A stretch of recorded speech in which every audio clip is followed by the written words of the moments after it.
So make a fist and squeeze the tag to the top of my skin. And when I approach the device, it opens the Facebook page I set it to. Colin Crovino has a microchip implanted in both of his hands. Some people just look really grossed out. I put my hand up and I let them poke at it and they freak out. Developed in the 1950s and 60s, RFID chips, short for radio frequency identification, have been used by retailers to track packages and prevent theft. Farmers use the chips to keep tabs on their livestock. Pet owners use them to identify their cats and dogs. And lately, members of the so-called body hacker movement have been implanting RFID chips under their skin, programming them to perform various tasks. Colin Crovino, a smartphone repairman in Brooklyn, New York, uses his chips to open his front door. He found them on a website called Dangerous Things that sells implant kits and offers user tips. I came across it when I was doing research on the Samsung deadbolt that I bought. And then the first thing that I noticed was that I could get an RFID tag that would work with the deadbolt. Crovino plans to modify one of his motorcycles next. And I haven't decided on where I want to put the authenticator, the antenna, thinking probably down by the seat somewhere because this comes off. So I would just tap my hand on it. Then the light would come on as if I put the key in, and then I would just hit the ignition and start the vehicle. RFID retailers estimate that between 30 and 50,000 people worldwide have chip implants in their bodies.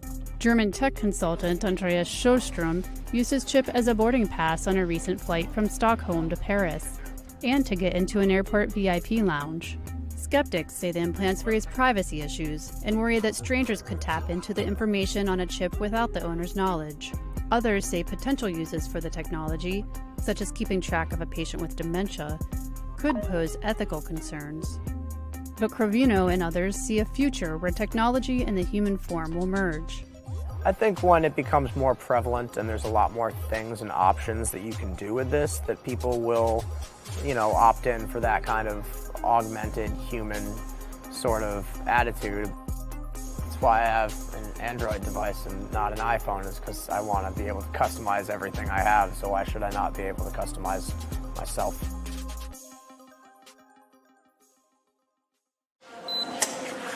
When Elias Brotberger goes to work, he doesn't need ID, and he doesn't need money. In fact, much of what he needs to get through the day is hidden right there, just below the surface, in his hand. You like to touch it? Yeah. Yeah? Oh, weird. Yeah, it's like a grain of rice. Yeah, a grain of rice. Embedded in his hand is a microchip that serves as his keys, his ID, and his wallet. Yeah, it's all in the chip, so I use it to get around the building. Buy snacks. Yeah, exactly.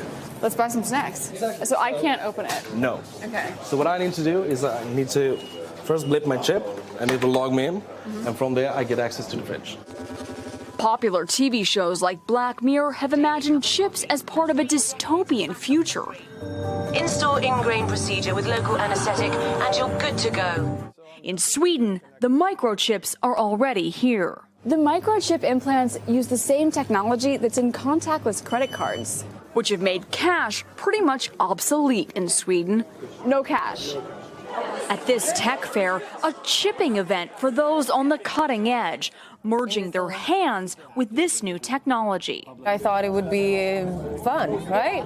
The process is simple and swift. A pinch of the skin, and in a matter of seconds, the chip is inserted.